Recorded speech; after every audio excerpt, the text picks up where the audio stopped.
Welcome back to Sales Training with Spence, where we turn novices into experts into beasts, and sellers into closers. Stop selling, start closing.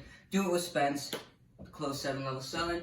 Straight out of it, we're talking about what holds you back from your potential in sales and how to deal with prospects that are more powerful than you, if you even believe in this. You know what I mean? So, what holds you back? Well, in this book, there's a story I'm going to read. It's by Stefan. Stefan says, years ago, I met a man, and he mentioned that 5 years from now, we would all be in the same spot we are today, and no closer to our potential unless we focused on 3 things. He proceeded to draw a diagram of a triangle as an iceberg floating in water.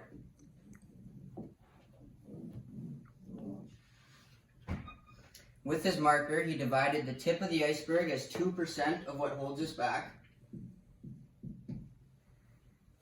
from our potential, and under the waterline on the iceberg, he divided the remainder of the iceberg into 49% and 49%. You see, he said,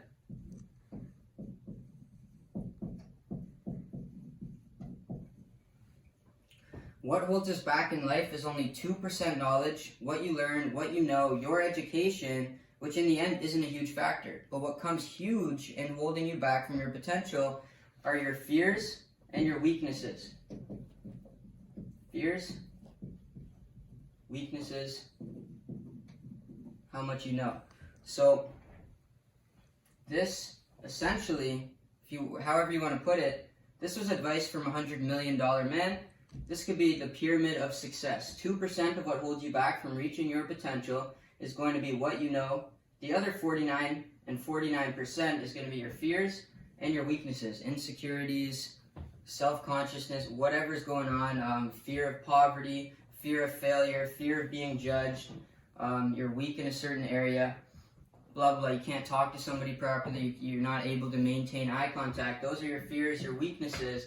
Doesn't matter how much you know. It's about getting over those insecurities, getting over that stuff, and turning these weaknesses into strengths, or at least learning how to harness your weaknesses so that you can use them for benefits, or so that they just don't get in the way of your potential, right?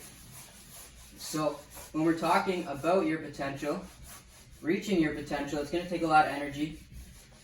You're going to have to put a lot of your energy into discipline, into getting over your fears, into getting over your weaknesses. So these 2 lists are going to be 6 ghosts of fear and your 7 deadly sins. These will take up a lot of your energy in an unproductive way. If you use these, if you commit to them a lot of the time, you want to stay away from these. So your 6 ghosts of fear, you can't really stay away from this. This is like subconscious. This is inside your body. From a primitive time when you were still an animal, technically, obviously you had the fear of death, which is number 1, right? This plays into kind of understanding human behavior too. One of the things that motivates people to take action, to get shit done, to not let themselves starve and die or whatever, is their fear of death. Every action somebody takes is going to be based on their version of what they've been taught on how to survive, right? Or how they're viewing how they're going to survive.